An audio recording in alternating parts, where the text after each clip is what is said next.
Welcome to our YouTube channel learn easy.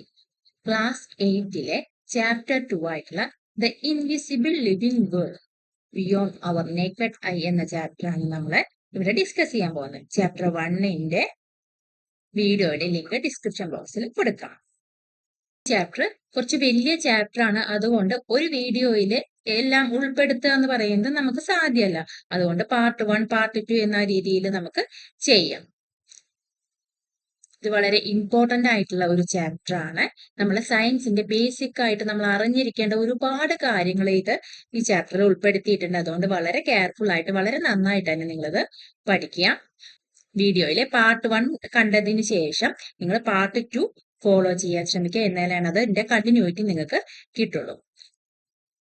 Videos കിട്ടുന്നതിന് വേണ്ടിയിട്ട് നിങ്ങൾ സബ്സ്ക്രൈബ് ചെയ്യുക, ബെൽ ബട്ടൺ അമർത്തുക, ലൈക്ക് അടിക്കുക. അപ്പൊ ഇടുന്ന വീഡിയോയുടെ നോട്ടിഫിക്കേഷൻ നിങ്ങൾക്ക് വരുന്നതായിരിക്കും. അതും അല്ലെങ്കിൽ നിങ്ങൾ സബ്സ്ക്രൈബ് ചെയ്ത ശേഷം പ്ലേലിസ്റ്റിൽ പോയി നോക്കിയാൽ ക്ലാസ് 8 എന്നതിൽ നിങ്ങൾ ക്ലാസ് 8-ലെ വീഡിയോസ് ഒക്കെ നിങ്ങൾക്ക് കാണാനായിട്ട് സാധിക്കും. അപ്പൊ നമുക്ക് തുടങ്ങാം. ഈ ചാപ്റ്ററിന്റെ പേര് പോലെ തന്നെ നമുക്ക് ചുറ്റുമായ ഒരുപാട് ഇൻവിസിബിൾ ആയിട്ടുള്ള കാര്യങ്ങളുണ്ട് അല്ലെ.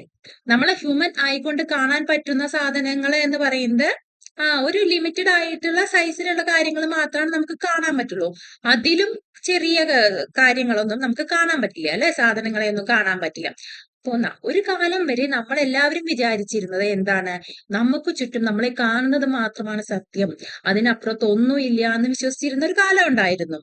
അത് ഈ ചെറിയ ചെറിയ സൂക്ഷ്മമായിട്ടുള്ള സാധനങ്ങൾ അല്ലെ, ടൈനി തിങ്സ് ഒക്കെ അന്ന് എന്തായിരുന്നു, അൺനോൺ ആയിരുന്നു. നമുക്ക് അതിനെപ്പറ്റി യാതൊരു അറിവും ഉണ്ടായിരുന്നില്ല. പിന്നീട് ഒരു കർവ്ഡ് ഗ്ലാസ് കണ്ടുപിടിക്കുകയുണ്ടായി. ആ കർവ്ഡ് ഗ്ലാസിന്റെ കണ്ടുപിടുത്തം എന്ത് ചെയ്തു, അത് നമ്മളെ ഹെൽപ്പ് ചെയ്ത് എന്തെന്ന് അറിയോ, ചെറിയ ചെറിയ സാധനങ്ങളെ വലുതാക്കി കാണിക്കാനായിട്ട് നമ്മൾക്കത് യൂസ്ഫുൾ ആയി. The piece of glass was shaped like a lentil seed. ഒരു ലെന്റിൽ സീഡിന്റെ പോലെ ആയിരുന്നു ആ കർവ്ഡ് ഗ്ലാസ്. അതിനെന്തായിരുന്നു, തിക്കായിട്ടുള്ള മിഡിലും തിന്നായിട്ടുള്ള എഡ്ജും ഉണ്ടായിരുന്നത്. മനസ്സിലായോ? അതുകൊണ്ട് നമ്മൾ ആ ഗ്ലാസിനെ എന്ത് വിളിച്ചു, ലെൻസ് എന്ന് വിളിച്ചു. അങ്ങനെയാണ് നമ്മൾ അതിനെ ലെൻസ് എന്ന് വിളിക്കാൻ തുടങ്ങിയത്. ഈ ലെൻസിനെ നമ്മൾ ഇംപ്രൂവ് ചെയ്തിട്ട് എന്ത് ചെയ്തു, കൂടുതൽ പവർഫുൾ ആയിട്ടുള്ള, നമ്മൾ ചെറിയ സാധനങ്ങളെ കൂടുതൽ നന്നായി കാണാൻ പറ്റുന്ന പവർഫുൾ ആയിട്ടുള്ള ഗ്ലാസുകൾ ഡെവലപ്പ് ചെയ്തെടുത്തു. അത് നമ്മൾ ഈ മാഗ്നിഫൈങ് ഗ്ലാസസിനെ ഡെവലപ്പ് ചെയ്തിട്ട് എന്ത് ചെയ്തു, നമുക്ക് കണ്ടുപിടിക്കാനായിട്ട് ഹെൽപ്പ് ചെയ്തു. ഈ മൈക്രോസ്കോപ്പിന്റെ കണ്ടുപിടുത്തം നമ്മളുടെ സയൻസ് എന്ന വേൾഡില് ഒരു വളരെ വലിയ മാറ്റമാണ് അത് വരുത്തിയത്. നമുക്ക് അറിയാത്ത ഹിഡൻ ആയിരുന്ന പല കാര്യങ്ങളും നമുക്ക് എക്സ്പ്ലോർ ചെയ്യാൻ നമുക്ക് പറ്റി. അതില് ടൈനി ആയിട്ടുള്ള ലിവിങ് ക്രിയേച്ചേഴ്സ് വരെ ഉണ്ടായിരുന്നു അല്ലെ. നിങ്ങൾ മൈക്രോസ്കോപ്പ് കണ്ടിട്ടുണ്ടോ? നിങ്ങളെ സ്കൂളിൽ ഉണ്ടെങ്കിൽ നിങ്ങൾ ടീച്ചറോട് പറഞ്ഞിട്ട് എന്തായാലും അത് ഒബ്സർവ് ചെയ്യണം. നിങ്ങൾക്ക് ഈ ചാപ്റ്റർ പഠിക്കുന്നതിന്റെ കൂടെ മൈക്രോസ്കോപ്പ് വളരെയധികം അത്യാവശ്യമാണ്. Plants or animals are called organisms. പ്ലാന്റ്സോ എനിമൽസോ എന്തു ആയിക്കോട്ടെ, എല്ലാ ലിവിങ് ബീങ്സിനും നമ്മൾ എന്താണ് പറയാറ്, ഓർഗാനിസംസ് എന്നാണ് പറയാറ് അല്ലെ. നിങ്ങൾ കണ്ടിട്ടുണ്ടാവും കുറച്ച് പ്രായമായ ആളുകൾ അല്ലെങ്കിൽ ചില ആളുകളൊക്കെ റീഡിംഗ് ക്ലാസ് വയ്ക്കുന്നത്. എന്തിനാ അവര് റീഡിംഗ് ക്ലാസ് വെക്കുന്നത്? അവർ പറയും എനിക്ക് ചെറിയ അക്ഷരങ്ങൾ കാണുന്നില്ല, അല്ലെങ്കിൽ ചെറിയ ചെറിയ സാധനങ്ങളെ കാണുന്നില്ല എന്ന് പറയും അല്ലെ. അപ്പൊ റീഡിംഗ് ക്ലാസ്സിൽ എന്താ ഉണ്ടാവുക, നമുക്ക് ആ ചെറിയ ചെറിയ തിങ്സിനെ വലുതാക്കി കാണിക്കുന്നതിനുള്ള ക്ലാസ്സുകളാണ് ഉണ്ടാവുക അല്ലെ. അതില് നമുക്ക് അതിനെ ലൈക്ക് ചെയ്ത് നോക്കാം. നിങ്ങളില്ലെങ്കിൽ ആരുടെയെങ്കിലും റീഡിംഗ് ക്ലാസ് ഒക്കെ ഉണ്ടെങ്കിൽ ജസ്റ്റ് ഒന്ന് നോക്കി നോക്കൂ. നിങ്ങൾക്ക് അക്ഷരങ്ങളെയൊക്കെ വലുതാക്കി കാണുന്നതായിട്ട് കാണാം. റൗണ്ട് ബോട്ടം ഉള്ള ഒരു ഫ്ലാസ്ക് എടുക്കുക. ഇത് ഞാൻ ജസ്റ്റ് ഒരു ഡ്രോ ചെയ്തിരിക്കുകയാണ്. റൗണ്ട് നിങ്ങളെ ലാബിലൊക്കെ പോയാൽ, ലബോറട്ടറിയിലൊക്കെ പോയാലും നിങ്ങളെ ഇവിടെ സയൻസ് ലാബിലൊക്കെ പോയ സ്കൂളില് ഫ്ലാസ്കുകൾ വെള്ളം നിറച്ച ശേഷം അതിന്റെ മൗത്ത് എന്ത് ചെയ്യണം, ഒരു കോർക്ക് ഉപയോഗിച്ച് നിങ്ങൾ ക്ലോസ് ചെയ്യുക. ഇവിടെ മൗത്ത് എന്ത് ചെയ്യണം, നിങ്ങൾ ഒരു കോർക്ക് ഉപയോഗിച്ച് ക്ലോസ് ചെയ്ത്, എന്നിട്ട് അത് ഒരു ന്യൂസ് പേപ്പറിന്റെ അല്ലെങ്കിൽ ബുക്കിന്റെ മുകളിൽ വെച്ച് നോക്കിയിട്ട് നിങ്ങൾ ഇങ്ങനെ നോക്കിയാൽ എന്ത് കാണാം, നിങ്ങൾക്ക് അതിലൂടെ നോക്കിയാൽ ഈ അക്ഷരങ്ങളെല്ലാം വലുതാക്കി കാണുന്നതായിട്ട് കാണാം. ഇത് ഈ പിക്ചറിൽ കാണിച്ചിരിക്കുന്ന പോലെ നിങ്ങൾക്ക് കാണാം. എന്താണ്, അപ്പൊ ഈ ഫ്ലാസ്ക് വാട്ടർ ഫിൽഡ് ആയിട്ടുള്ള ഈ ഫ്ലാസ്ക് എന്തായിട്ട് ആക്ട് ചെയ്യാണ്, ഒരു മാഗ്നിഫൈയിങ് ഗ്ലാസ് ആയിട്ട് ആക്ട് ചെയ്യാണ്. അതുകൊണ്ടാണ് നിങ്ങൾക്ക് ഇങ്ങനെ ഇത് വലുതായിട്ട് കാണാൻ പറ്റുന്നത്. ഓക്കെ. 1665 ഒരു സയന്റിസ്റ്റ് ആയിട്ടുള്ള റോബർട്ട് ഒരു ബുക്ക് പബ്ലിഷ് ചെയ്തു. ആ ബുക്കിന്റെ പേരാണ് മൈക്രോഗ്രാഫിയ. ഇത് ഇമ്പോർട്ടന്റ് ആയിട്ടുള്ള കാര്യമാണ്, നിങ്ങൾ നോട്ട് ചെയ്ത് വെക്കാം. ഈ ഇയറും റോബർട്ട് ഹുക്കിന്റെ പേരും ഈ ബുക്കിന്റെ പേരും. ഓക്കെ, ഇനി ആരാണ് റോബർട്ട് ഹുക്ക് എന്ന് നമുക്ക് പറയാം. അപ്പോ എന്ത് ചെയ്ത സയന്റിസ്റ്റ് ആയിട്ടുള്ള റോബർട്ട് ഹുക്ക് ഒരു മൈക്രോസ്കോപ്പ്, അദ്ദേഹത്തിൻ്റെതായിട്ടുള്ള ഒരു മൈക്രോസ്കോപ്പ് കണ്ടുപിടിക്കുകയുണ്ടായി. ആ മൈക്രോസ്കോപ്പിന് എന്തായിരുന്നു? The microscope made things look 200 to 300 times bigger.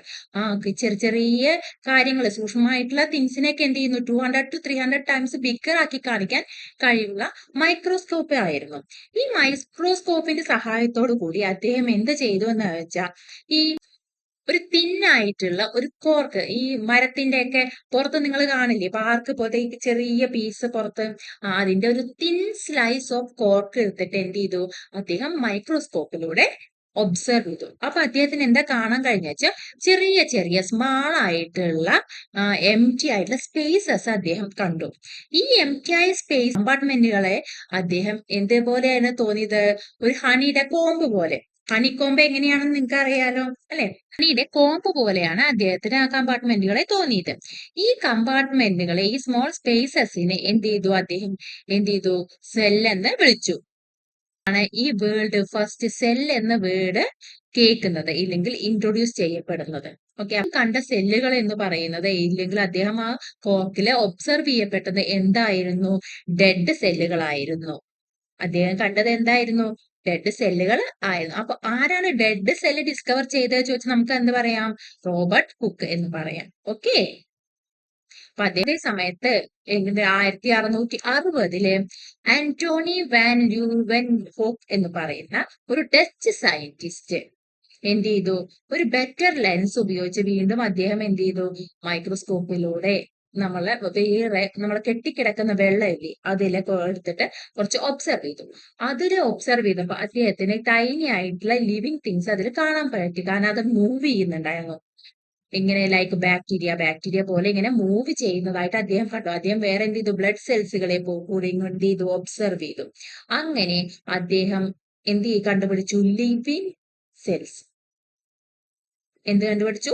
Living cells. അപ്പൊ ആരാണ് ലിവിങ് സെൽസ് കണ്ടുപിടിച്ചതെന്ന് ചോദിച്ചാൽ നിങ്ങൾക്ക് എന്ത് പറയാം? Antonie van Leeuwen. ഇതിനെ നമ്മൾ എന്തായിട്ടാണ് കൺസിഡർ ചെയ്യുന്നത്? Father of microbiology. നമ്മള് ഫാദർ ഓഫ് മൈക്രോബയോളജി ആയിട്ട് കൺസിഡർ ചെയ്യുന്ന സയന്റിസ്റ്റ് ആരാണ്? Scientist Antonie van Leeuwenhoek. Okay,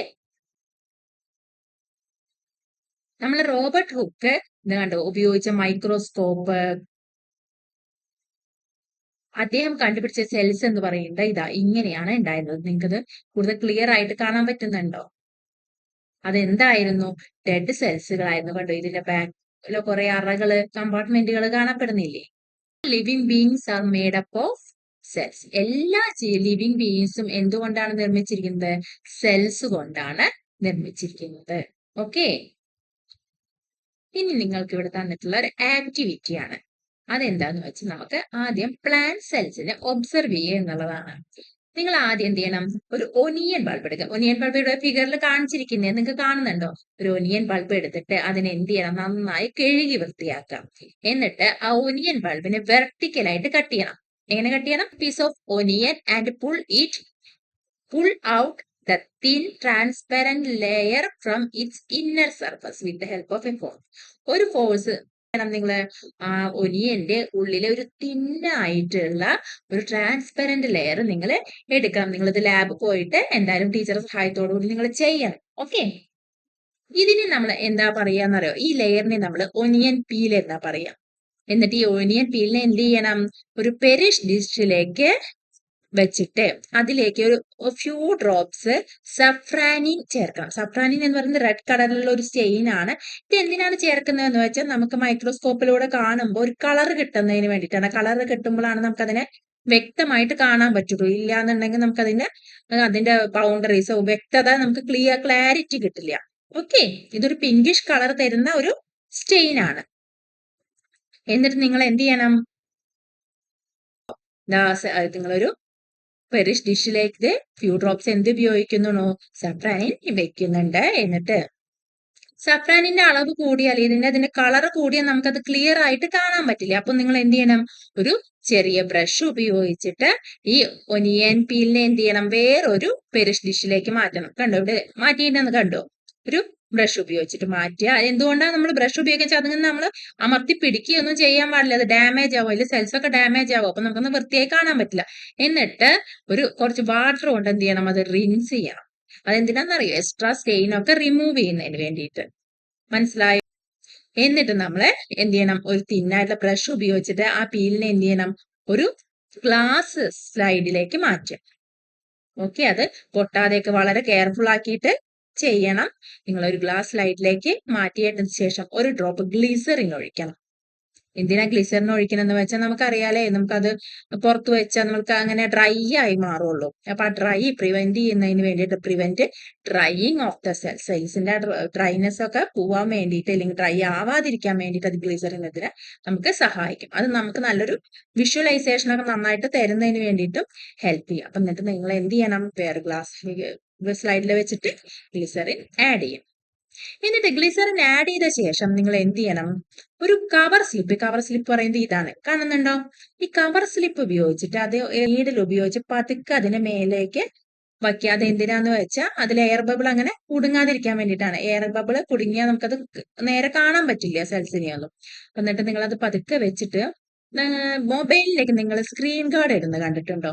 അത് ഏകദേശം അതുപോലെ ഇങ്ങനെ വെച്ചിട്ട് നിങ്ങൾ ഇങ്ങനെ ജസ്റ്റ് ഒന്ന് ഇങ്ങനെ പ്രസ് ചെയ്ത് കൊടുക്കൂലെ, എയർ ബബിൾ പോവാൻ വേണ്ടിയിട്ട്, ഇല്ലെങ്കിൽ അതിൽ എയർ ബബിൾ കുടുങ്ങിയതൊക്കെ റിലീസ് ആവാൻ വേണ്ടിയിട്ട്. അപ്പൊ അതുപോലെ ഈ കവർ സ്ലിപ്പ് എന്ത് ചെയ്യണം? അതുപോലെ ചെയ്യാം. എന്നിട്ട് നിങ്ങൾ ഒരു ബ്ലോട്ടിംഗ് പേപ്പർ ഉപയോഗിച്ചിട്ട് എക്സസ് ആയിട്ട് വരുന്ന ഗ്ലിസറിനൊക്കെ അതിന്റെ ചുറ്റുവട്ടം നിന്ന് തുടച്ച് വൃത്തിയാക്കാം. എന്നിട്ട് നിങ്ങൾ എന്ത് ചെയ്യണം? ഒബ്സർവ് ചെയ്യാം. മൈക്രോസ്കോപ്പിൽ വെച്ചിട്ട് ഇതുപോലെ ഒബ്സർവ് ചെയ്യാൻ നിങ്ങൾക്ക് എന്ത് കാണാൻ പറ്റും? ഇങ്ങനെ സെൽസിനെ കാണാൻ പറ്റും. ഈ സെൽസ് എന്ന് പറയുന്നത് എന്തുപോലെ നിങ്ങൾക്ക് തോന്നണത്? നിങ്ങൾ ഈ വാളൊക്കെ കണ്ടിട്ടുണ്ടോ അല്ലെ? ഈ ബ്രിക്സ് കൊണ്ട് ഉണ്ടാക്കിയ വാളുകള് ഏകദേശം അതുപോലെ നിങ്ങൾക്ക് ഇങ്ങനെ കാണാൻ പറ്റും. കാണുന്നുണ്ടോ നിങ്ങൾ? ഇതാണ് നമ്മൾ ഒനിയൻ സെല്ല് മൈക്രോസ്കോപ്പിലൂടെ നിങ്ങൾ വെച്ച് നോക്കിയാൽ കാണാൻ പറ്റുന്നത്. ഇതെങ്ങനെ? ഒരു റെക്ടാങ്കുലർ സ്ട്രക്ചർ ആയിരിക്കും അല്ലെ? ഈ സെൽസിന് എന്തൊക്കെയുണ്ട്? സെൽ വാളുകൾ കാണാം നിങ്ങൾക്ക്, പിന്നെ സെൽ മെംബ്രെയിൻ കാണാം. സെൽ വാളിന് ഉള്ളിലായിട്ട് എന്ത് കാണാം നിങ്ങൾക്ക്? Cell membranes. പിന്നെ ന്യൂക്ലിയസ്, ഈ റെഡ് കളറിൽ കാണുന്നതാണ് ന്യൂക്ലിയസ്. ന്യൂക്ലിയസ് എന്ന് പറയുന്ന ഒരു സെല്ലിന്റെ ഇമ്പോർട്ടന്റ് ആയിട്ടുള്ള ഒരു ഭാഗമാണ് അല്ലെ? ഈ ന്യൂക്ലിയസിനും സെൽ മെംബ്രെയിനും ഇടയിലായിട്ട് നിങ്ങൾക്ക് എന്ത് കാണാം? സൈറ്റോപ്ലാസം. അപ്പൊ എന്തൊക്കെയാണ് പ്ലാന്റ് സെല്ലുള്ളത്? ഒരു സെൽ വാൾ ഉണ്ട്, അതിനുള്ളിലായിട്ട് സെൽ മെംബ്രെയിൻ ഉണ്ട്, പിന്നെ സൈറ്റോപ്ലാസം കാണാൻ പറ്റും, പിന്നെ ഏറ്റവും നടുവിലായിട്ട് സെൻട്രലായിട്ട് ന്യൂക്ലിയസ് എന്ന് പറയുന്നത് റിജിഡ് ആയിട്ട് സെൽ മെംബ്രെയിനും സെൽ വാളും ഇതിനൊരു റിജിഡ് ആയിട്ടുള്ള ഒരു സ്ട്രക്ചർ കൊടുത്തു. ഇതിന് ഗ്യാപ്പ് ഒന്നും ഉണ്ടാവും ഉള്ളിൽ നിങ്ങൾക്ക് കാണുന്നുണ്ടോ? ഗ്യാപ്പുകൾ എന്തെങ്കിലും ഇല്ലല്ലോ. ഭയങ്കര അല്ലെ, അടുപ്പിച്ച് ജോയിന്റ് ആയിട്ടാണ്. അത് എന്തിനാ? സെൽ മെംബ്രെയിനും സെൽ വാളും കൂടിയിട്ട്, ആ സെൽ വാളാണ് ഇതിന് ഇങ്ങനെ ഒരു റിജിഡ് ആയിട്ടുള്ള സ്ട്രക്ചർ കൊടുക്കുന്നത്. ഓക്കെ, ആൾ പ്ലാന്റ് സെൽസ് സെല്ലുകൾ കൊണ്ടാണ് നിർമ്മിച്ചിരിക്കുന്നത്. ഇനിയിപ്പോ നമ്മൾ ഒരു പ്ലാന്റിന്റെ കാര്യം നോക്കിയല്ലേ? പ്ലാന്റ് സെല്ല് കൊണ്ടാണ് നിർമ്മിച്ചതിന്റെ സ്ട്രക്ചർ എന്താണ്, അതിൽ എന്തൊക്കെയുണ്ടെന്നൊക്കെ നോക്കി. ഇനി നമുക്കൊരു എനിമൽസിന്റെ നോക്കിയാലോ? ഇനിയപ്പോ എനിമൽ സെല്ല് നോക്കാന്നറിയോ? നമ്മള് ചീക്ക് സെല്ല് എടുത്തിട്ടാണ് നമ്മൾ നോക്കുന്നത്. ചീക്ക് സെല്ല് വെച്ചാൽ നിങ്ങൾ വായ തുറന്ന് ഉള്ളിൽ കവിളിന്റെ ഉള്ളിൽ കാണില്ലേ? അത് നിങ്ങൾ പതുക്കെ എടുക്കുക ചെയ്യുക. അതെങ്ങനെ എടുക്കുക വെച്ചാൽ ആദ്യം നിങ്ങൾ വായ നന്നായിട്ട് റിൻസ് ചെയ്യുക. Rinse your mouth with clean water. എന്നിട്ട് എന്ത് ചെയ്യുക? ഒരു കുഞ്ഞ ടൂത്ത് പിക്ക്, നല്ല ക്ലീൻ ആയിട്ടുള്ള ഒരു നല്ല ടൂത്ത് പിക്ക് ഉപയോഗിച്ചിട്ട് നിങ്ങൾ ജെന്റിലായിട്ട്, വളരെ ശക്തിയായിട്ടൊന്നും വേണ്ട, വളരെ നൈസ് ആയിട്ട് നിങ്ങൾ വായയുടെ ഉള്ളിൽ നിന്ന് വായയുടെ ഉള്ളിൽ കൂടെ ഈ കവിൾ ഭാഗത്ത് നിന്ന് ഇങ്ങനെ ചെറുതായിട്ട് ഒന്ന് സ്ക്രാപ്പ് ചെയ്ത് എന്ത് ചെയ്യാം? നിങ്ങൾക്ക് ചീക്ക് സെല്ലുകൾ കിട്ടും. എന്നിട്ട് അതെന്ത് ചെയ്യണം? നമ്മൾ മുന്നേ പറഞ്ഞ പോലെ തന്നെ place the scrapped material in a drop of water on a clean glass slide and spread it evenly. Okay, drop of water ഉപയോഗിച്ചിട്ട് എന്ത് ചെയ്യണം? അതിനിങ്ങനെ സ്പ്രെഡ് ചെയ്തിട്ട് വയ്ക്കുക. Add a drop of methylene blue, a blue coloured stain. അപ്പൊ അവിടെ നമ്മൾ ഉപയോഗിച്ചിരുന്ന സ്റ്റെയിൻ അല്ല, സ്റ്റെയിനുകൾ പലതരത്തിലുണ്ട് കേട്ടോ. അതപ്പോ ഇവിടെ നമ്മൾ ഉപയോഗിക്കുന്ന മെത്തിലീൻ ബ്ലൂ ആണ്. ഇതൊരു ബ്ലൂ കളറാണ് തരുന്നത്. നമ്മൾ അവിടെ ഉപയോഗിച്ചിരുന്ന സ്റ്റെയിൻ എന്തായിരുന്നു? സഫ്രാനിൻ ആയിരുന്നു അല്ലെ? ഇത് ഇവിടെ നമ്മൾ ഉപയോഗിക്കുന്നത് മെത്തിലിൻ ബ്ലൂ ആണ്. അതെന്തിനാ? അതിന് ബ്ലൂ കളർ കിട്ടുന്നതിനും അത് നമ്മളെ വിസിബിലിറ്റി ഇംപ്രൂവ് ചെയ്യുന്നതിനുമായിട്ടാണ് നമ്മൾ ഇത് സ്റ്റെയിൻ ഉപയോഗിക്കുന്നത്. എന്നിട്ട് നമ്മൾ എന്ത് ചെയ്തു? After 1 minute add a drop of glycerin. എന്തിനാ ഗ്ലിസറിൻ ആഡ് ചെയ്യുന്നത് എന്ന് പറഞ്ഞത് നമ്മള് അതിന്റെ ഡ്രൈ ആകുന്നത് പ്രിവെന്റ് ചെയ്യാൻ വേണ്ടിട്ട് അല്ലെ, അതിലെ സെൽസ് ഡ്രൈ ആകുന്നത് നമ്മൾ പ്രിവെന്റ് ചെയ്യാൻ വേണ്ടിട്ട് ഗ്ലിസറിൻ ഒഴിച്ചു. അത് കഴിഞ്ഞിട്ട് ഒരു ക്ലീൻ ആയിട്ടുള്ള കവർ സ്ലിപ്പ് എന്ത് ചെയ്യുക, അതിന് മേലെ വെക്കുക. എന്നിട്ട് എക്സസ് ആയിട്ടുള്ള ഗ്ലിസറിനൊക്കെ തുടച്ചു മാറ്റി അതിന്റെ സൈഡിൽ നിന്ന്. പിന്നെ എന്നിട്ട് എന്ത് ചെയ്യാം, ഒബ്സർവ് ചെയ്യുക. നേരത്തെ ചെയ്ത പോലെ തന്നെയാണ്. മൈക്രോസ്കോപ്പിലൂടെ നോക്കുമ്പോൾ ഇതുപോലെ കാണാൻ പറ്റും. എന്താണ്, ഒരു പോളിഗൺ ഷേപ്പിലുള്ള ഒരു സ്ട്രക്ചർ. ഇതാണ് നിങ്ങളെ ചീക്ക് സെൽസുകൾ. ഈ ചീക്ക് സെൽസിൽ എന്താണത്, സെൽ മെംബ്രെയിൻ ഉണ്ട് അല്ലെ. ഈ സെൽ മെംബ്രെയിൻ ആണ് ഓരോ സെല്ലുകളെയും ഡിവൈഡ് ചെയ്ത് വെച്ചിരിക്കുന്നത് അല്ലെ. ഇവിടെ ഇപ്പൊ എത്ര സെല്ലുണ്ട്, 1 2 3 4 സെല്ലുകൾ ഉണ്ട് അല്ലെ. സെൽ മെംബ്രെയിൻ അവയെ ഡിവൈഡ് ചെയ്തിട്ട് വെച്ചിട്ടുണ്ട്, ഓരോ സെല്ലുകളെയും തരം തിരിച്ചു വെച്ചിട്ടുണ്ട് അല്ലെ. സെൽ മെംബ്രെയിൻ ഉണ്ട്, പിന്നെ അതിന്റെ ഉള്ളിൽ എന്തുണ്ട്, സൈറ്റോപ്ലാസം ഉണ്ട്, പിന്നെ nucleus. Okay, nucleus, cytoplasm, cell മെംബ്രെയിന്റെയും ന്യൂക്ലിയസിന്റെ ഇടയിലായിട്ടാണ് എന്ത് കാണപ്പെടുന്നത്, സൈറ്റോപ്ലാസം കാണപ്പെടുന്നത്. The outer layer is called cell membrane and the round structure in the middle is the nucleus. ഇതിൽ കാണുന്ന റൗണ്ട് സ്ട്രക്ചറിനെ നമ്മൾ എന്ത് പറയും, ന്യൂക്ലിയസ് എന്ന് പറയും. Covered by a thin membrane അല്ലെ. ന്യൂക്ലിയസ് എന്ന് പറയുന്നത് നിങ്ങൾക്ക് അറിയാം, ഇത് ഇവിടെ സൈറ്റോപ്ലാസം ഡിസ്റ്റിംഗ്വിഷ് ആയിട്ട് ഇരിക്കുന്നില്ല, വേർതിരിഞ്ഞിരിക്കുന്നത്. അത് എന്തുകൊണ്ടാണ്, ഈ ന്യൂക്ലിയസ് ഒരു തിന്നായിട്ടുള്ള മെംബ്രെയിനോട് കവർ ചെയ്യപ്പെട്ടിട്ടുണ്ട്. പിന്നെ ന്യൂക്ലിയസിനും സെൽ മെംബ്രെയിനും ഇടയിൽ കാണുന്നതാണ് എന്ത്, സ്പേസ് ആണ് സൈറ്റോപ്ലാസം. ഓക്കെ, ഇതാണ് ഒരു സെല്ലിന്റെ ബേസിക് ആയിട്ടുള്ള പാർട്സ് എന്ന് പറയുന്നത്. ഒരു അനിമൽ സെല്ലിന്റെ ബേസിക് പാർട്സ് എന്ന് പറയുന്നത് എന്തൊക്കെയാണ്, സെൽ മെംബ്രെയിനും സൈറ്റോപ്ലാസും ന്യൂക്ലിയസും ആണ്. അപ്പൊ നമ്മള് പ്ലാന്റ് സെല്ലില് ഇല്ലെങ്കിൽ ഒനിയൻ പീലില് വേറെ എന്തൊക്കെ കണ്ടു, ഒരു കാര്യം കൂടി കണ്ടു അല്ലെ. അതെന്തായിരുന്നു, സെൽ വാളായിരുന്നു. നിങ്ങൾക്ക് പിക്ചർ കണ്ടറിയാം. ായിട്ട് പ്ലാന്റ് സെല്ലിൽ എന്തുണ്ടായിരുന്നു, ഈ സെൽ വാൾ ഉണ്ടായിരുന്നു അല്ലെ. മറ്റേ സെൽ മെംബ്രെയിൻ, ന്യൂക്ലിയസ്, സൈറ്റോപ്ലാസം ഒക്കെ നമ്മൾ അനിമൽ സെല്ലിലും കണ്ടു, ഇല്ലെങ്കിൽ ചീക്ക് സെല്ലിൽ കണ്ടു അല്ലെ. പ്ലാന്റ് സെല്ലിൽ എന്തുണ്ട്, എക്സ്ട്രാ സെൽ വാൾ ഉണ്ട്. അത് എന്തിനാണെന്നറിയോ, ഈ സെൽ വാളാണ് എന്ത് കൊടുക്കുന്നത്, പ്ലാന്റിന് വേണ്ടിയിട്ടുള്ള റിജിഡിറ്റിയും സ്ട്രെങ്തും ഒക്കെ കൊടുക്കുന്നത് ഈ സെൽ വാളാണ്. ഓക്കെ, ഡിസീസ് വളരെയധികം അടുത്ത് ജോയിൻ ചെയ്തിട്ട് ഇരുന്നിട്ട് അതിന് റിജിഡ് ഷേപ്പ് കൊടുക്കുന്ന ആരാണ്, ഈ സെൽ വാളാണ്. ഈ ഒരു സെല്ലിലെ എല്ലാ ആക്ടിവിറ്റീസും റെഗുലേറ്റ് ചെയ്യുന്നത് ആരാണ്, nucleus. Nucleus regulates all activities that occur within the cell. It also regulates growth. ഇതിന്റെ ഗ്രോത്തിലെല്ലാം റെഗുലേറ്റ് ചെയ്യുന്ന ആരാണ്, ന്യൂക്ലിയസ്. ന്യൂക്ലിയസ് എന്ന് പറയുന്ന ഒരു സെല്ലിന്റെ വളരെ ഇമ്പോർട്ടന്റ് ആയിട്ടുള്ള ഒരു ഭാഗമാണ്, പാർട്ടാണ്. ഓക്കെ, ഇനി നമുക്ക് പ്ലാന്റ് സെല്ലിനെയും അനിമൽ സെല്ലിനെയും കുറിച്ചിട്ട് പഠിക്കാം. Cells in all parts of a plant have tiny rod-shaped structure called plast. Plant സെല്ലില് എപ്പോൾ ഒരു റോഡ് ഷേപ്ഡ് ആയിട്ടുള്ള സ്ട്രക്ചർ കാണാം. അതിന് നമ്മൾ പൊതുവെ എന്താണ് പറയുന്നത്, പ്ലാസ്റ്റിഡ് എന്നാണ് വിളിക്കുന്നത്. ടൈനി റോഡ് ഷേപ്ഡ് സ്ട്രക്ചേഴ്സിനെ എന്ത് വിളിക്കും, പ്ലാസ്റ്റിഡ് എന്ന് വിളിക്കും. ഈ പ്ലാസ്റ്റിഡ് തന്നെ നമുക്ക് 3 തരത്തിലുണ്ട്. നിങ്ങൾ മുന്നേ പഠിച്ചിട്ടുണ്ടാവും, ക്ലോറോപ്ലാസ്റ്റ്, ക്രോമോപ്ലാസ്റ്റ്, ലൂക്കോപ്ലാസ്റ്റ്. പ്ലാസ്റ്റിഡ് തന്നെ 3 തരത്തിലുണ്ട്, ക്ലോറോപ്ലാസ്റ്റ്, ക്രോമോപ്ലാസ്റ്റ്, ലൂക്കോപ്ലാസ്റ്റ്. ഈ ക്ലോറോപ്ലാസ്റ്റ് എന്ന് പറയുന്നത് ഗ്രീൻ കളറിലാണ് ഉണ്ടാവുക. അതാണ് നമ്മളെ ചെടികൾക്കൊക്കെ ഗ്രീൻ കളർ കൊടുക്കുന്ന ആരാണ്, ക്ലോറോപ്ലാസ്റ്റ് ആണ്. ക്ലോറോപ്ലാസ്റ്റ് ആണ് നമ്മൾ ഫോട്ടോസിന്തസിസിനൊക്കെ എന്തിന് ചെടീനെ സഹായിക്കുന്നത്. ഈ ക്രോമോപ്ലാസ്റ്റ് ആണ് നമ്മളെ പൂക്കൾക്കും ഫ്രൂട്ട്സിനൊക്കെ കളർ കൊടുക്കുന്നത് ആരാണ്, ക്രോമോപ്ലാസ്റ്റ് ആണ് കളർ കൊടുക്കുന്നത്. ലൂക്കോപ്ലാസ്റ്റ് എന്ന് പറയുന്നത് കളർലെസ് ആണ്, അതിന് കളർ ഒന്നുമില്ല. പക്ഷെ അതിന്റെ മെയിൻ ഫംഗ്ഷൻ എന്ന് പറയുന്നത് സ്റ്റോറേജിന് സഹായിക്കുക എന്നാണ്. സ്റ്റോറേജ് ഓഫ് സബ്സ്റ്റൻസ് ആണ് അതിന്റെ മെയിൻ റോൾ എന്ന് പറയുന്നത്. Okay, clear? Some plastids like chloroplast contain chlorophyll. Chloroplastൽ എന്ത് അടങ്ങിയിട്ടുണ്ട്, ക്ലോറോഫിൽ. ഈ ക്ലോറോഫിലിന് എന്ത് കളറാണ്, ഗ്രീൻ കളറാണ്. And helps in photosynthesis. ക്ലോറോപ്ലാസ്റ്റിൽ എന്ത് അടങ്ങിയിട്ടുണ്ട്, ക്ലോറോഫിൽ. നോട്ട് ചെയ്ത് വെക്കുക. ഈ ഒരു പോർഷൻ എന്ന് പറയുന്നത് വളരെ ഇമ്പോർട്ടന്റ് ആണ്. നിങ്ങൾ ഇത് പഠിച്ചിട്ട് എക്സാമിന് പോകാൻ പാടുള്ളൂ. ഓക്കെ, നമ്മൾ പറഞ്ഞു non green parts helps in storage of substance. അതാണ് ലൂക്കോപ്ലാസ്റ്റ് എന്ന് പറയുന്നത്. നോൺ ഗ്രീൻ ആയിട്ടുള്ള പാർട്സ് ഉണ്ട് പ്ലാന്റ്സിൽ, അതിനെ എന്ത് ചെയ്യുന്നുണ്ട്, സ്റ്റോറേജിന് ഹെൽപ്പ് ചെയ്യാണ് അതിന്റെ main role. Plant cells also have a large empty looking space called vacuole. നിങ്ങൾ ഈ 2 പിക്ചറും നന്നായിട്ട് വരയാൻ പഠിക്കണം. ഇത് എന്താണ്, ആനിമൽ സെല്ലും ഇത് പ്ലാന്റ് സെല്ലും ആണ്. ഇത് ഫിഗർ പഠിക്കുന്നതോട് കൂടി നിങ്ങൾക്ക് ഈ ഒരു പോർഷൻ പഠിക്കൽ കഴിയും. ഓക്കെ, നമ്മൾ പ്ലാന്റ് സെല്ലിൽ എന്തുണ്ടെന്ന് പറഞ്ഞു? സെൽ വാൾ ഉണ്ടെന്ന് പറഞ്ഞു അല്ലെ? ഇത് കണ്ടോ, ഫസ്റ്റ് ഒരു സെൽ വാൾ ഇങ്ങനെ വരയ്ക്കുക. പക്ഷെ അനിമൽ സെല്ലിൽ എന്തില്ല? സെൽ വാൾ ഇല്ല അല്ലെ? സെൽ വാൾ പ്ലാന്റ് സെല്ലിൽ വരയ്ക്കുക. അത് കഴിഞ്ഞിട്ട് പ്ലാന്റ് സെല്ലിൽ സെൽ വാൾ എന്തിനാണെന്ന് നമ്മൾ പറഞ്ഞു? റിജിഡ് ആയിട്ടുള്ള ഒരു സ്ട്രക്ചർ കൊടുക്കുന്നതിനും അതിന് അല്ലെ സ്ട്രെങ്ത് കൊടുക്കുന്നതിനൊക്കെ സഹായിക്കുന്ന സെൽ വാളാണ്. അതിനൊരു മതില് പോലെ. ഓക്കെ, അത് ഹെൽപ്പ് ചെയ്യുന്നത്, അങ്ങനെയാണ് ആക്ട് ചെയ്യുന്നത്. സെൽ മെംബ്രെയിൻ എന്ന് പറയുന്നത് ആനിമൽ സെല്ലിലും ഉണ്ട് പ്ലാന്റ് സെല്ലിലും ഉണ്ട് അല്ലെ? പിന്നെ അടുത്തത് എന്താണ്? ന്യൂക്ലിയസ് എന്ന് പറയും. ന്യൂക്ലിയസ് എന്ന് പറയുന്നത് ആനിമൽ സെല്ലിലും ഉണ്ട് പ്ലാന്റ് സെല്ലിലും ഉണ്ട് അല്ലെ? ന്യൂക്ലിയസ് എന്ന് പറയുന്നത് സെല്ലിന്റെ ഇമ്പോർട്ടന്റ് ആയിട്ടുള്ള ഒരു ഭാഗമാണ്. ഇനി അടുത്തത് ക്ലോറോപ്ലാസ്റ്റ്. ക്ലോറോപ്ലാസ്റ്റ് എന്ന് പറയുന്നത് പ്ലാന്റ് സെല്ലിൽ മാത്രമേ കാണുള്ളൂ. ഗ്രീൻ ആയിട്ടുള്ള പ്ലാന്റ് സെല്ലിന്റെ ഗ്രീൻ ആയിട്ട് എല്ലാ ഭാഗത്തും എന്തുണ്ടായിരിക്കും? ക്ലോറോപ്ലാസ്റ്റ് ഉണ്ടായിരിക്കും. അത് എന്തുണ്ടാവില്ല? അനിമൽ സെല്ലിൽ കാണില്ല. ഓക്കെ, ഇനി സൈറ്റോപ്ലാസം എന്ന് പറയുന്നത് രണ്ടിലും ഉണ്ടായിരിക്കും അല്ലെ? ആനിമൽ സെല്ലിലും ഉണ്ട് പ്ലാന്റ് സെല്ലിലും. പിന്നെ പറയുന്നത് നമ്മൾ വാക്യൂളിനെ കുറിച്ചാണ്. എന്താണ് vacuole?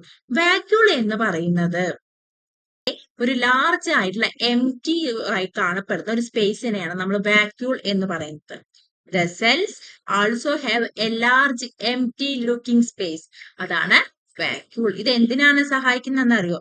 It's help the plants store important substance, get rid of waste and maintaining the shape of cell. സെല്ലിന്റെ ഷേപ്പ് മെയിൻറ്റെയിൻ ചെയ്യുന്ന ഹെൽപ്പ് ചെയ്യുന്നുണ്ട്. അതുപോലെ നമ്മളെ വേസ്റ്റിന്റെ മൂവ്മെന്റ്സ് ഒക്കെ നമ്മളെ പ്ലാന്റ് സെല്ലിനെ സഹായിക്കുന്ന എന്താണ്? ഈ വാക്യൂൾ ആണ്. സെല്ലിന്റെ അല്ലെ ഏറ്റവും കൂടുതൽ ഭാഗം അല്ലെ, ഒരു 50% എന്ത് ചെയ്യുന്നുണ്ട്? വാക്യൂൾ ഓക്യുപ്പൈ ചെയ്യുന്നുണ്ട്. ഈ വാക്യൂൾ ഉള്ളത് കൊണ്ട് ന്യൂക്ലിയസ് ആണ് അതിന്റെ സൈഡിലാണ് ഇരിക്കുന്നത്, കാണില്ലേ? ഇതിനാണ് വാക്യൂൾ. ഈ വാക്യൂൾ എവിടെ കാണപ്പെടുള്ളൂ? പ്ലാന്റ് സെല്ലിൽ മാത്രമേ കാണുള്ളൂ. Give the strength and support to the plant. പ്ലാന്റിന് സ്ട്രെങ്ത് സപ്പോർട്ട് ഒക്കെ കൊടുക്കുന്നതിന് വാക്യൂള് ഇമ്പോർട്ടന്റ് ആയിട്ടുള്ള റോൾ വഹിക്കുന്നുണ്ട്. ഇനി അനിമൽ സെല്ലിലാണെങ്കിലോ വാക്യൂൾ പൊതുവെ കാണപ്പെടാറില്ല. കാണുന്നുണ്ടെങ്കിൽ തന്നെ വളരെയധികം സ്മോൾ ആയിട്ട് ടൈനി ആയിട്ട് മാത്രമേ വാക്യൂളുകൾ കാണപ്പെടാറുള്ളൂ. Okay, cell is not just a simple bag. ഒരു സെൽ എന്ന് പറയുന്നത് ഒരു ഫ്ലൂയിഡ് ഉള്ള ഒരു ബാഗ് അല്ല. ഇത് പറയുന്നത് ഒരു കോംപ്ലക്സ് സ്ട്രക്ചർ ആണ്. നിങ്ങൾക്ക് കാണുമ്പോൾ തന്നെ മനസ്സിലാവും അല്ലേ? അതിന് ഓരോരോ പാർട്സ് ഉണ്ട്. ആ പാർട്സിന് ഓരോരോ ഫംഗ്ഷനും ഉണ്ട്. ആ സെല്ലിന്റെ അല്ലെങ്കിൽ ഒരു ഓർഗാനിസത്തിന്റെ വർക്ക് ചെയ്യുന്നതില് എന്ത് ചെയ്യുന്നുണ്ട്? ഓരോ പാർട്സിനും സെല്ലിലെ ഓരോ കാര്യത്തിന് ഓരോ പാർട്സിനും എന്ത് ചെയ്യുന്നുണ്ട്? ഓരോ ഫംഗ്ഷൻ ഉണ്ട്. ഇത് ഇമ്പോർട്ടന്റ് ആയിട്ടുള്ള കാര്യമാണ്. രണ്ട് പിക്ചറും പഠിച്ചു വെക്കണം. ഇതിൽ പിന്നെ വേറെ ഒന്നിനെയും കൂടി പറ്റി പറയേണ്ടത് മൈറ്റോകോൺട്രിയ. മൈറ്റോകോൺട്രിയ എന്താണ്? രണ്ടിലും കാണപ്പെടുന്നു. അനിമൽ സെല്ലിലും പ്ലാന്റ് സെല്ലിലും കാണുന്നുണ്ട്. മൈറ്റോകോൺട്രിയയുടെ ഫംഗ്ഷൻ എന്ന് പറയുന്നത് എനർജി പ്രൊഡ്യൂസ് ചെയ്യണം. ഈ എനർജി എന്ന് പറയുന്ന പ്ലാന്റ് സെല്ലിനും അനിമൽ സെല്ലിനും ആവശ്യമാണ് അല്ലെ? അതുകൊണ്ട് മൈറ്റോകോൺട്രിയ എന്തിലും കാണും? രണ്ടിലും കാണപ്പെടുന്നുണ്ട്. അപ്പൊ ഈ ഇത് പഠിച്ചു വെക്കുക. Variation in shapes and structure of cells. ഇനി നമ്മളെ ഹ്യൂമൻ ബോഡിയിൽ തന്നെ നമുക്കൾക്ക് എന്താ ഒരുപാട് തരത്തിലുള്ള സെൽസ് കാണാൻ. ഇവിടെ നമ്മൾ ഡിസ്കസ് ചെയ്യാൻ പോകുന്നത് മസിൽ സെൽസിനെയും നെർവ് സെൽസിനെയും കുറിച്ചിട്ടാണ്. മസിൽ സെൽസിൽ തന്നെ ഇത് സ്മൂത്ത് മസിൽ സെൽസിനെ കുറിച്ചിട്ടാണ് ഇവിടെ പറയുന്നത്. ഈ പിക്ചറിൽ കാണുന്നില്ലേ? ഇതാണ് മസിൽ സെൽസ്. ഈ മസിൽ സെൽസ് എന്താണ് ഷേപ്പ്? സ്പിൻഡിൽ ഷേപ്പാണ് അല്ലെ? മസിൽ സെൽസ് എന്താണ്? സ്പിൻഡിൽ ഷേപ്പാണ്. രണ്ട് സൈഡും കണ്ടോ ഇങ്ങനെ കൂർത്തിട്ടാണ് കാണപ്പെടുന്നത്. എന്നാൽ നെർവ് സെൽസ് പറയുന്നത് ലോങ് സെൽസ് ആണ്. വളരെ നീളം കൂടിയിട്ടുള്ള സെല്ലാണ് ലോങ് സെല്ല്. എന്തുകൊണ്ടാണ് ഓരോന്നും ഓരോ ഷേപ്പ് ആയത്? ഓരോ സെല്ലും ഓരോ സെല്ല് ഡിഫറെന്റ് ആയിട്ടുള്ള ഷേപ്പ് ആവാൻ കാരണം എന്താണെന്നറിയോ? അത് അതിന്റെ ഫംഗ്ഷനെ ഡിപ്പെൻഡ് ചെയ്തിട്ടിരിക്കും. ഇപ്പൊ ഇതിൽ നെർവ് സെൽ പറയുന്നത് ലോങ് ആണ്. അതിന് കുറെ ബ്രാഞ്ചസ് ഒക്കെ നിങ്ങൾക്ക് കാണാൻ കഴിയും അല്ലെ? ന്യൂറോൺ, ഡെൻഡ്രോൺ എന്നൊക്കെ പറഞ്ഞിട്ട് ഇതിന്റെ നമ്മൾ സ്ട്രക്ചർ ഒക്കെ ഇനി പഠിക്കും. ഓക്കെ, ഇപ്പൊ ഇതിന് ഈ മസിൽ സെൽസിന്റെ ഫംഗ്ഷൻ എന്താന്ന് വെച്ചാൽ, അപ്പൊ നിങ്ങളുടെ മസിൽസ് കൺട്രാക്ഷനും മൂവ്മെന്റിനും ഒക്കെ സഹായിക്കുക എന്നുള്ളതാണ് മസിൽ സെൽസിന്റെ ഫംഗ്ഷൻ എന്ന് പറയുന്നത്. അതുകൊണ്ടാണ് അതിന് ഈ സ്പിൻഡിൽ ഷേപ്പ് തന്നിട്ടുള്ളത്. അപ്പൊ എന്താണ് അതിന് മൂവ്മെന്റ്സിന് സഹായിക്കുന്നതിന് കൺട്രാക്ഷനൊക്കെ കൂടുതൽ ഈസി ആക്കാൻ വേണ്ടിയിട്ട്. എന്നാൽ ന്യൂറോൺസിന് ഈ ഷേപ്പ് കൊടുക്കാൻ പറ്റില്ല. കാരണം എന്താണെന്നറിയോ? നിങ്ങളിപ്പോ ഒരു ചൂടുള്ള സാധനത്തിൽ തൊട്ടു എന്ന് വിചാരിക്കാം. ഈ ഒരു ചൂടുള്ള സാധനത്തിൽ തൊട്ടാൽ അത് നിങ്ങൾ തൊട്ടു എന്നുള്ള ഒരു മെസ്സേജ് നിങ്ങളെ കയ്യിൽ നിന്ന് നിങ്ങളെ ബ്രെയിനിലേക്ക് പോയി അവിടെ ബ്രെയിനിൽ എത്തുമ്പോഴാണ് നിങ്ങൾ അത് അറിയുന്നത്.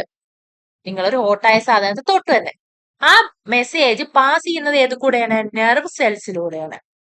നെർവ് സെൽസിനെ നമ്മൾ എന്ത് പറയും, ന്യൂറോൺസ് എന്നും കൂടിയും വിളിക്കാറുണ്ട്.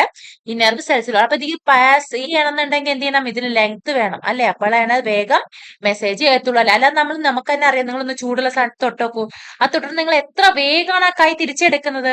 അത് നിങ്ങൾ ആ ചൂടുള്ളതിൽ തൊട്ടു എന്നുള്ള ഇൻഫർമേഷൻ നിങ്ങളെ ബ്രെയിനിൽ കിട്ടിയിട്ടാണ്. അത് എത്ര വേഗം നിങ്ങൾക്ക് ബ്രെയിനിലേക്ക് എത്തിയെന്ന് നോക്കൂ. അതെന്തുകൊണ്ടാണ്, ഇതിന്റെ സ്ട്രക്ചറിന്റെ ഗുണം കൊണ്ടാണ്. ഇതുപോലെ തന്നെ some cells are round in shape while other are long and thin. The number of cells also vary in different organisms. ഓരോ സെൽസിന്റെയും ഫംഗ്ഷനെ അനുസരിച്ചിട്ട് അത് എന്ത് ചെയ്യും, ഡിഫറെന്റ് ഷേപ്പിലായിരിക്കും. ക്ലിയർ ആയോ? ഇനി നമ്മള് ഇന്നർ ചീക്ക് സെൽസ് നമ്മൾ നേരത്തെ നോക്കിയ അനിമൽ സെൽസിൽ നമ്മൾ ചീക്ക് സെൽസ് എടുത്തിട്ടല്ലേ നോക്കിയ. ആ ഇന്നർ ചീക്ക് സെൽസ് എങ്ങനെയായിരുന്നു, തിൻ ആൻഡ് ഫ്ലാറ്റ് ആയിരുന്നു. അത് എന്തുകൊണ്ടാ തിന്നും ഫ്ലാറ്റും ആയത്? They form a protective lining on the inner surface of the cheek. ചീക്കിന്റെ ഇന്നർ സർഫസിൽ ഒരു പ്രൊട്ടക്റ്റീവ് ലെയർ കൊടുക്കുക എന്നുള്ളതാണ് ചീക്ക് സെൽസിന്റെ ഫംഗ്ഷൻ. അതുകൊണ്ടാണ് അവ തിന്നും ഫ്ലാറ്റുമായത്. നെർവ് സെൽസിനെ എന്ത് പറയും, ന്യൂറോൺ എന്നും കൂടി വിളിക്കുന്നുണ്ട്. അവിടെ ഫംഗ്ഷൻ എന്ന് പറയുന്നത് മെസ്സേജ് ക്യാരി ചെയ്യാമെന്ന് നമ്മൾ ഓൾറെഡി പറഞ്ഞു. അതുകൊണ്ടാണ് അതിന് ഇലോങ്ങേറ്റഡ് ആയിട്ടുള്ള ഷേപ്പും ബ്രാഞ്ചസും ഒക്കെ ഉള്ള സ്ട്രക്ചർ വരാൻ കാരണം. അതിന്റെ ബോഡിയുടെ ഡിഫറെന്റ് പാർട്ടിൽ നിന്ന് അത് ബ്രെയിനിലേക്ക് മെസ്സേജ് ക്വിക്കായിട്ട് എത്തിക്കണം അല്ലെ, അതിന് വേണ്ടിയിട്ടാണ്.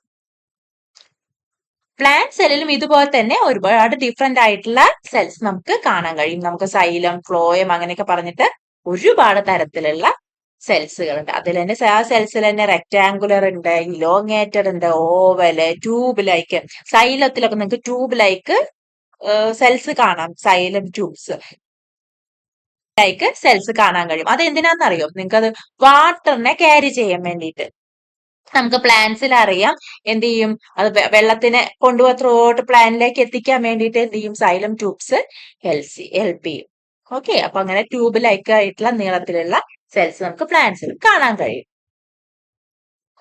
ഡൈജസ്റ്റീവ് സിസ്റ്റത്തിനെ കുറിച്ചിട്ടൊക്കെ നമ്മൾ ക്ലാസ് 7 പഠിച്ചിട്ടുണ്ട് ഓൾറെഡി അല്ലെ, പഠിച്ചിട്ടുണ്ട് അല്ലെ. ഭക്ഷണം വായയിൽ വെച്ചിട്ട് ചവച്ചരച്ച് നമ്മൾ എന്ത് ചെയ്യും, ഇറക്കുമ്പോ ഈസോഫാഗസ് വഴി അത് അല്ലെ വായിൽ നിന്ന് ട്യൂബ് വഴി പോയിട്ട് നമ്മളെ സ്റ്റൊമക്കിൽ എത്തും എന്നൊക്കെ നമ്മൾ പഠിച്ചിട്ടില്ലേ.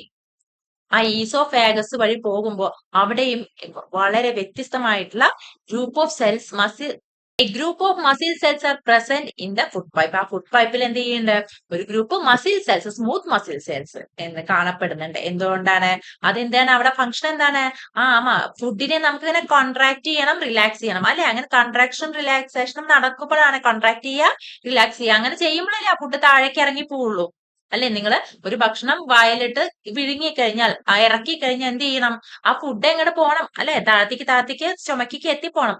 അതിന് അവിടെ സ്മൂത്ത് മസിൽ സെൽസ് ഉണ്ട്. ആ സ്മൂത്ത് മസിൽ സെൽസ് ആണ് അതിനെ കോൺട്രാക്ഷനും റിലാക്സും ഒരു വേവ് ലൈക്ക് ആയിട്ടുള്ള ഒരു മാനറിൽ ചെയ്തിട്ട് ആ food pushing the food down to the stomach. Okay, this movement is possible because muscle cells are thin, flexible and spindle shape കാരണമാണ് അതിനത് പോസിബിൾ ആകുന്നത്. The stomach also has different type of cells for performing different functions. എന്തൊക്കെ ഫങ്ഷനാ, നമ്മൾ ഭക്ഷണം സ്റ്റൊമക്കിൽ എത്തി അത് അരയ്ക്കും അല്ലെ, കുഴമ്പ് രൂപത്തിലാകണ്ടേ അബ്സോർബ് ചെയ്യണമെന്നുണ്ടെങ്കിൽ അല്ലെ. അതിനു വേണ്ടിയിട്ട് അവിടെ മസിൽ സെൽസ് ഉണ്ട്. Muscle cells in the stomach wall help churn the food. The inner lining of stomach produce digestive juices and acid that help break down the food. നമ്മൾ ഇന്നർ ലൈനിങ്, സ്റ്റൊമക്കിന്റെ ഇന്നർ ലൈനിങ്ങിന് ഉള്ള ഒരുപാട് സെൽസുകൾ ഉണ്ട്. അത് എന്തൊക്കെ produce ചെയ്യുന്നുണ്ട്, digestive ജ്യൂസുകള്, ആസിഡുകൾ അല്ലെ, HCl produce ചെയ്യും. അത് എന്ത് ചെയ്യാനാണ്, നമ്മളെ ഫുഡിനെ നമുക്കത് ബ്രേക്ക് ഡൗൺ ചെയ്യണം അല്ലെ, ലൈറ്റ് ആക്കി അതിനെ കട്ടി എന്നുള്ള നമ്മുടെ ഫുഡിനെ അത് ബ്രേക്ക് ഡൗൺ ചെയ്താൽ മാത്രമേ നമുക്ക് ശരിയായിട്ടുള്ള അബ്സോർപ്ഷൻ നടക്കൂ അല്ലെ. നമ്മൾ പറയാറില്ലേ, ദഹിക്കാത്ത പോലെയുണ്ട്, ദഹിക്കുക എന്നൊക്കെ മലയാളത്തിൽ പറയും അല്ലെ, ദഹനം നടക്കുക എന്നൊക്കെ പറയും. അങ്ങനെ നടക്കണമെങ്കിൽ ഡൈജസ്റ്റീവ് ജ്യൂസുകളും എൻസൈംസുകളും ആസിഡുകളും ഒക്കെ പ്രൊഡ്യൂസ് ചെയ്യുന്ന ഒരുപാട് സെൽസ് നമ്മളെ ഡൈജസ്റ്റീവ് സിസ്റ്റത്തിലുണ്ട്. These cells work together to make digestion possible. Digestion possible ആവണമെന്നുണ്ടെങ്കിൽ ഈ സെൽസുകളെല്ലാം വർക്ക് ചെയ്യണം. വീഡിയോയുടെ ലെങ്ത് കൂടുമെന്നുള്ളതിനാൽ നമ്മൾ ഈ ചാപ്റ്റർ തൽക്കാലം ഇവിടെ വെച്ചിട്ട് നിർത്തുകയാണ്. ബാക്കി ഭാഗം നമുക്ക് പാർട്ട് 2 ആയിട്ട് ചെയ്യാം. അടുത്ത വീഡിയോ ആയിട്ട് കാണുന്നവരേക്കും ബൈ.